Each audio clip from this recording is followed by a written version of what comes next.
I'm here with Ira Miller. He's pounding old German right now and getting ready to tie a steelhead skater for the Deschutes, and we thought it'd be pretty cool to film it and go through some of the things he likes to do while he's tying, and why he likes this fly, and why it's a great Deschutes summer steelhead fly. So yeah, here's Ira Miller. He's gonna start working on this thing, and I'm gonna try to do a good job of filming it. So, shamelessly ripped off from Aqua Flies is what I think we decided, where this pattern originally came from. And I saw it in a bin in a fly shop, thought it looked cool, put my own little spin on it. Tying this on a Gamakatsu B10S size 6 hook. It's a pretty good skater hook. It's kind of like a bass bug hook in the larger sizes. But I like it for steelhead. I do muddlers, a bunch of stuff down to the size 6, which is the smallest they make it in. Yeah, it's got that cool curve on it, like it's a different style than your regular salmon steelhead. Yeah, it's sticky sharp, pretty good gap. So if you do, if you tie up some like deer hair bugs on it, it's got a good gap to stick fish with it, and it holds fish really well. So you can tie streamers on it, but it works for steelhead too. Wish they made it smaller, but size 6 is as small as they go. So to begin with, I'm going to have just a little strand of Mirage Opal Tencel, and I'm going to tie that in as a tag. And I'll tie it in just halfway down the hook, shank, and I'm just going to wrap it back, go all the way back to the kind of where the shank ends and starts bending down into the bend. Get down there, turn around, go back forward. I think it picks up a little better sheen when you double it up. That's why I take it back and forward. I'm going to tie it off, but I'm not going to clip it. I'm going to use that as a ribbon for my body. So I have my tag in, and I've cut just a little piece of foam. I think this is 2 mil or something, pretty thin foam. And I have a piece about 3/4 inch by 1/4 inch long. And this is going to become the lip on the front of my fly. Kind of scopper style, where you have that foam lip just sticking out, single sheet of foam. It's not fold over or anything. So I'm going to extend it all the way up right behind the eye. I'm going to extend it maybe 1/4 inch, somewhere around there. And I'm going to tie it in. I like to get a couple good wraps, really bind it in there, and then I'm going to fold it back. I'm just making sure I'm right up tight against the eye. I'm going to wrap some thread wraps right around the hook shank, directly behind the eye. Fold it back down, wrap some more wraps around. And the reason I wrap it around the shank is it just kind of helps stabilize it a little bit, prevents it from spinning, although it still spins pretty bad, but we'll take care of that. So I'm going to take this back part, I'm just going to lift it up, pinching it right in half, hold it up, and I'm just going to cut it at an angle, just like that. And all that does, prevents bulk when I'm tying it in. I get this nice taper to it. When I tie in my body, it just makes everything look better. Fish don't give a shit, but fishermen do. Alright, so now we're going to move our thread all the way to the back. And we're going to tie in our body.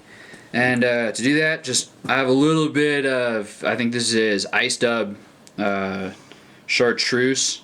You can do this fly in a lot of colors. I like it in orange, do a green butt skunk version, a full black version. Use your imagination. So I'm going to just dub a little bit for a butt. About an inch of dubbing or so. This should just be a hot spot on the back of the fly. Go ahead and wrap that forward. So that's going to be my butt. And then I'm going to wrap in the body, and using just a purple dubbing. I think it's probably STS or something. Gives out kind of a nice buggy sheen when you pick it out.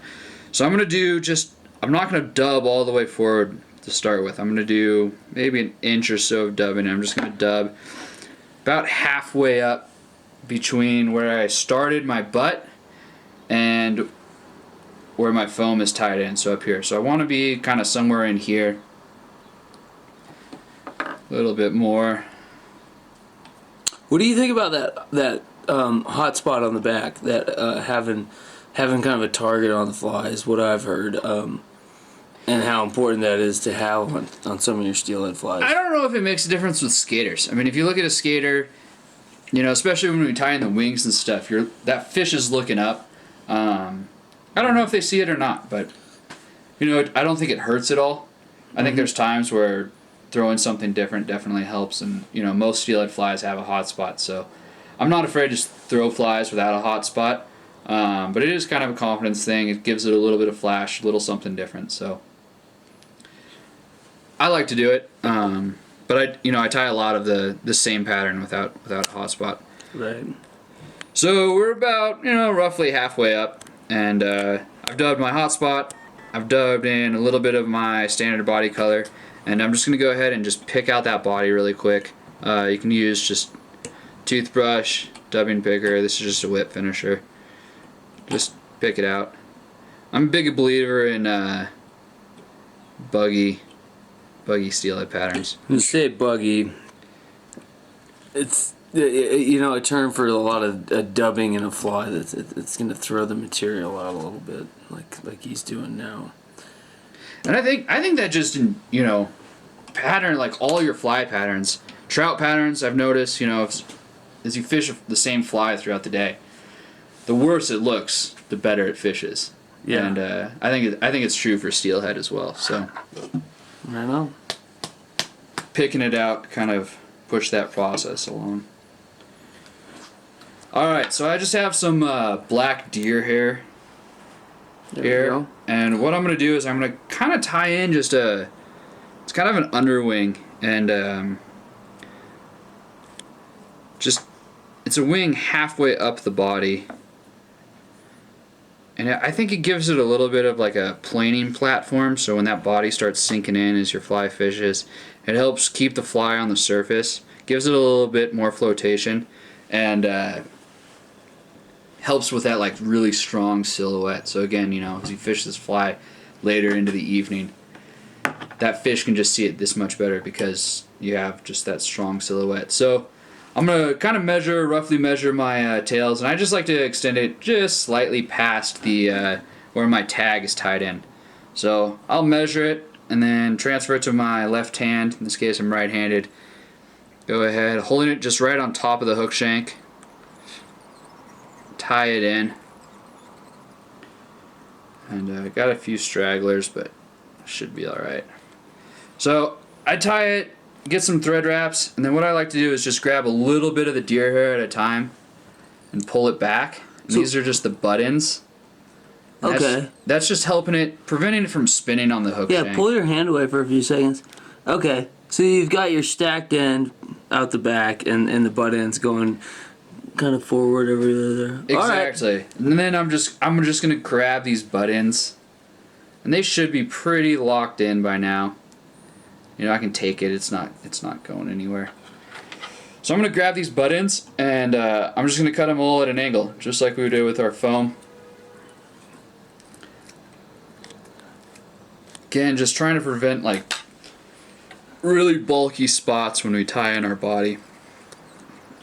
If you get that taper, you can see, I have my foam coming this way, I have my deer hair going this way, and my body's perfectly flat. That's just because we cut everything at an angle. So now I can go ahead and dub just right up to the my tie-in point, right up to the eye, tie-in point of the foam. And same dubbing, that purple SDS. Ice dub works well, Angora goat. Just about anything really, especially if you can pick it out. So go ahead, just dub right up there. I like to fold the foam back, get a couple thread wraps right around the hook shank behind the eye, and pick out that body a bit.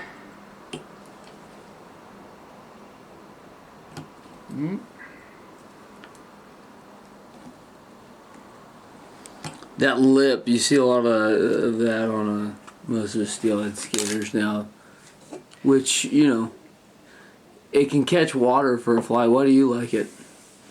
So you can twitch it pretty well. I think if you're like twitching flies, it works really well. Kind of like pops, if you're popping it and stuff. But if I'm fishing this fly in really heavy water, I'll actually I've noticed, and it started with this, and I'll kind of push it back, but you can fold that lip up like that. And it's that huge planing surface, and it'll bring that fly right up to the top of the water, right on the surface, even in just heavy riffles. So that's why I like the lip. I'd also do a fly with, you'll double over the foam, but as you get into really small skaters, super sparse, I mean, the whole skater will be half the size of this fly.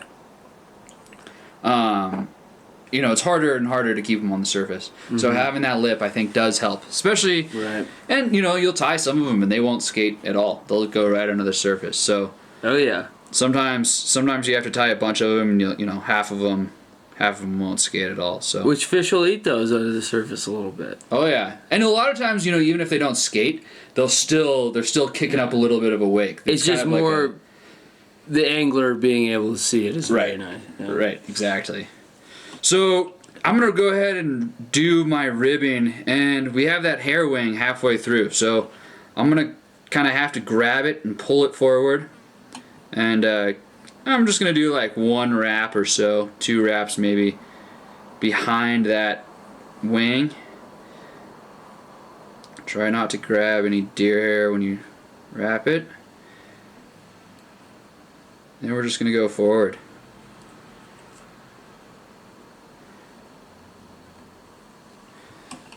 Get up right to our foam, tie it off.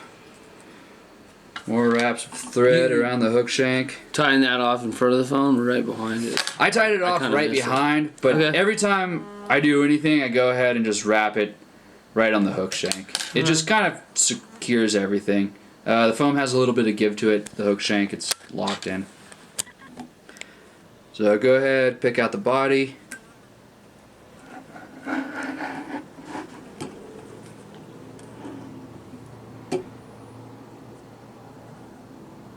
Old toothbrush, if you cut it down, that works really well. Velcro works great.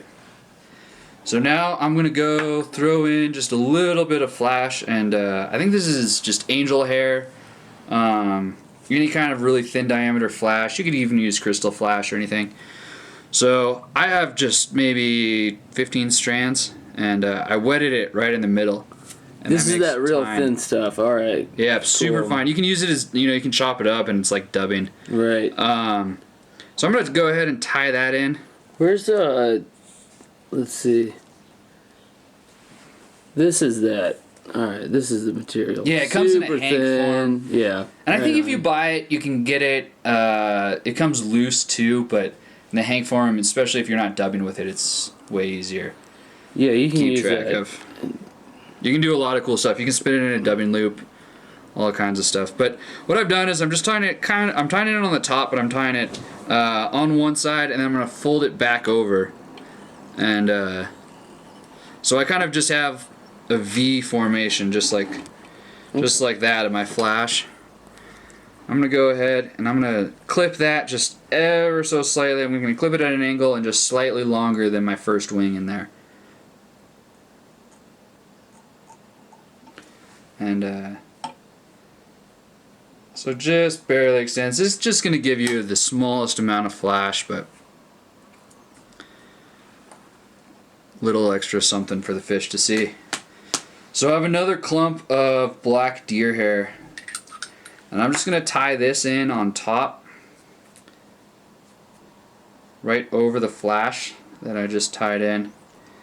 And lengthwise, I just want it right about in line with my first wing. Maybe just slightly past. So measure it, transfer it to my other hand, left hand in this case, and then I'm going to tie it down. And I like to get a few good wraps. Really kind of keep everything on top, pull it around, and then I'm going to pull everything back again, wrapping on the hook shank, pull it down, and then just like I did with my first clump of hair, I'm just going to pull a little bit back, thread wrap, another clump. Butt ends. Exactly. That way it just keeps it from spinning. And finish just by wrapping the thread right on the hook. whip finishing.